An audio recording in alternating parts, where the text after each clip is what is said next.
Marine drive police station मध्ये 27 जुलै 2025 रोजी 306 BNS म्हणजेच पूर्वीच्या 381 आयपीसी याप्रमाणे उघड्या घरातून चोरी या प्रकारामध्ये हा गुन्हा दाखल करण्यात आलेला होता। यात मरीन ड्राईव्ह रोडवरील एका बिल्डिंगमध्ये एक 92 वर्षाची महिला जी आहे, वयस्कर महिला ही एकटी राहत होती। तिचा जो मुलगा आणि सून आहेत हे दुबई या ठिकाणी राहायला असतात आणि येणं जाणं चालू असतं आणि घरामध्ये फक्त केअरटेकिंगसाठी काही लोक ठेवलेली आहेत।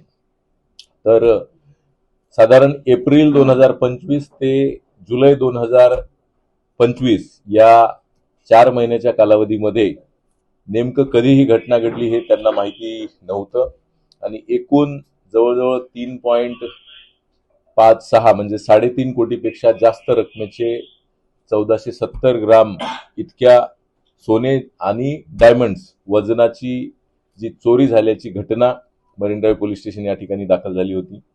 जुलै महिन्यापासून ते आतापर्यंत विविध प्रकारे ह्युमन सोर्सेस त्याचप्रमाणे टेक्निकल बाबींचा वापर करून आमच्या पोलीस स्टेशनमधील सिनियर पीआय बागुल, त्याचप्रमाणे PI Bhatkar, PI Ghodke, API Chaudhari त्यांच्यासोबत काम करणारे हवालदार बागुल, पीसी सांगळे आणि या सगळ्या टीमने अतिशय मेहनतीने बारकाईने या गुन्ह्याचा तपास करून या 1400 साधारणपणे 80 ग्राम पैकी 1250 ग्राम इतका वजनाचं सोनं आणि डायमंड जे आहेत ते हस्तगत केलेले आहेत।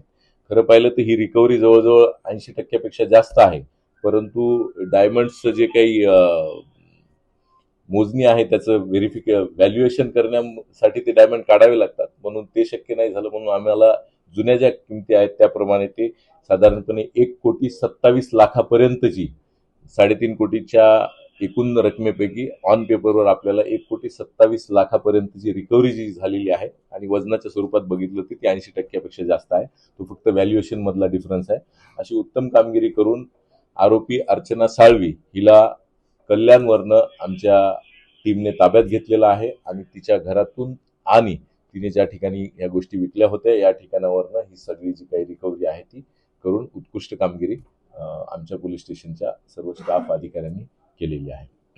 सर, नेमकं कधी लक्षात आलं वृद्ध महिलेला किंवा तिच्या कुटुंबाला ही चोरी झाली? 26 जुलैला त्यांच्या लक्षात आलं आणि त्यानंतर 27 जुलै 2025ला यांनी तक्रार केलेली आहे। एप्रिल पर्यंत त्यांना माहिती होतं की हे आहे घरामध्ये, एप्रिल नंतर जुलैपर्यंत ते कधी गेलं याचा त्यांच्याकडे काही अंदाज नव्हता। संशयित आरोपी होते त्याच्यामध्ये अर्चना साळवीचं कुठेही नाव दिसत नाहीये, तर तिच्यावरती संशय कसा आला आणि जवळपास 8 महिन्यांनी हे प्रकरण सॉल्व्ह झालंय? किती चॅलेंजिंग? हे भरपूर चॅलेंजिंग होतं, कारण घरी काम करणारे 4 जे हेल्प म्हणून नोकर म्हणून काम करणारे लोक होते त्यांची संशयित म्हणून नावं घेण्यात आलेली होती, पण त्यांच्याकडे विविध पद्धतीने सखोल तपास केला गेला। त्यांच्याकडून बरेचसे क्लूज मिळत नव्हते, मग काही टेक्निकल काही त्यांच्याकडच्या उपलब्ध माहितीच्या आधारे तो टाइम पिरियड कसा आपल्याला कमी करून कोणत्या टाइम पिरियडवर फोकस करता येईल याची माहिती घेण्यात आली। त्यानंतर सदर जी फिर्यादी आहेत त्यांची मुलगी आहे ती मधल्या कालावधीमध्ये आली होती, तिच्याकडे काही चौकशी करण्यात आली आणि त्यातनं टाइम पिरियड कमी करून त्याला कसं फोकस करता येईल याचा विचार करण्यात आला आणि मग सखोल इंटरोगेशन करून कोणाची कशी इतरांशी काही संबंध होते त्याच्याविषयी माहिती घेण्यात आली आणि झिरोइन जे आहे ते आरोपीला करण्यात आलं। आरोपीचे पकडण्यापूर्वी आरोपीचे डिटेल्स बरेचसे आमच्या टीमने गोळा केले, ज्याच्या माध्यमातून नंतर अशा जे आरोपी हातवर करून देतात की माझ्याकडे काही नाही किंवा काही नाही, तशी परिस्थिती नाही याचे पुरावे गोळा करण्यात आले आणि मग आरोपीला उचलून जे आहे ती ही रिकव्हरी करणं शक्य झालेलं आहे। असं उत्कृष्ट दर्जाचं डिटेक्शन जे आहे ते आमच्या चौधरी एपीआय आणि यांच्या टीमने केलेलं आहे। आरोपीची चौकशी केल्यावर त्यांनी काही सांगितलं का की म्हणजे काय हेतूने तिने चोरी केली होती? तिच्या मनामध्ये लालच होतं, दुसरं काही हे नाही। तिला दिसलं की हे मोठ्या प्रमाणावर या ठिकाणी आपल्याला गोष्टी मिळतायत आणि मनात लालच निर्माण झाल्यातून ही चोरी झाल्याचं दिसून येत आहे। त्या वृद्ध महिलेला काही इजा नाही ना? नाही तसं काही नाही. त्यांना कळालंच नाही 3-4 महिने कधी चोरी झाली हे निश्चितपणे ते सांगू सुद्धा शकत नव्हते. त्यामुळं तसा कोणताही हेतू यामध्ये नव्हता. सर, आरोपीला हायर कोणी केलं होतं? कारण घरात ऑलरेडी 4 नोकर होते. परत नाही, ती ही पण मधल्या कालावधीत टेम्पररी नोकर म्हणूनच कामाला आलेली होती. तर तुम्ही म्हणताय की ती टेम्पररी होती, जे वॉर्डरोब होती त्यातून चोरी झाली, ती बाथरूम मध्ये ठेवण्यात आलेलं. तर नेमकं तिला कसं कळलं की याच वॉर्डरोब मध्ये आहे, त्याला लोकांनी जावं लागतात, तर हे सगळं तिने कसं?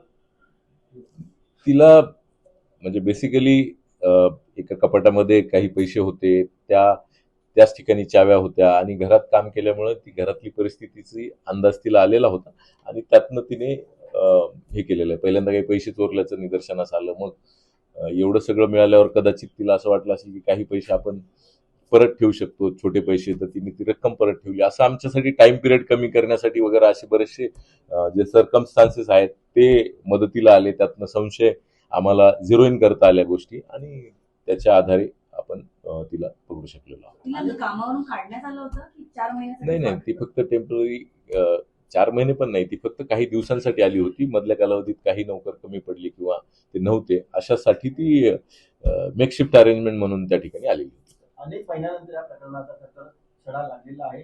नेमकी पहिला क्लू कुठे लागला, म्हणजे तिचं अचानक राहणीमान बदललं, किंवा आपण ह्या सगळ्या गोष्टी आपण नंतर जसा गोष्टी आपण झिरो इन करत गेलो, नंतर राहणीमान आणि इतर ज्या काही बाबी आहेत त्या सगळ्या बाबींवर, ट्रान्झॅक्शन्स या बाबींवर आपण लक्ष दिलं होतं आणि मगच आपण आरोपीपर्यंत डायरेक्टली जे अरेस्टच्या भूमिकेपर्यंत पोहोचलो होतो. पण गुन्हा जेव्हा घडला तेव्हा तिकडे कार्यरत होती की तिचं काम संपन्न, म्हणजे ती नाही, जेव्हा गुन्हा घडला त्यावेळी ती कार्यरत नव्हती. त्यामुळेच या फक्त 4 इतर संशयितांची नावं याच्या ठिकाणी घेण्यात आलं होतं. तर ते चॅलेंजिंग होतं.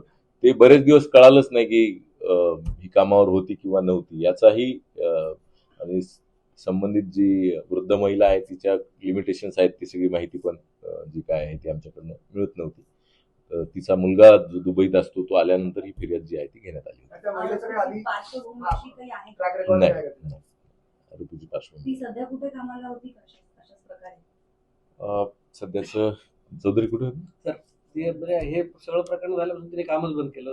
काम करायची गरज लागली नाही. तिला काहीतरी 2 मुलं आहेत. एक नर्स म्हणून, टेम्पररी नर्स म्हणून काम करते आणि दुसरा मुलगा जो आहे तो शिक्षण घेत आहे.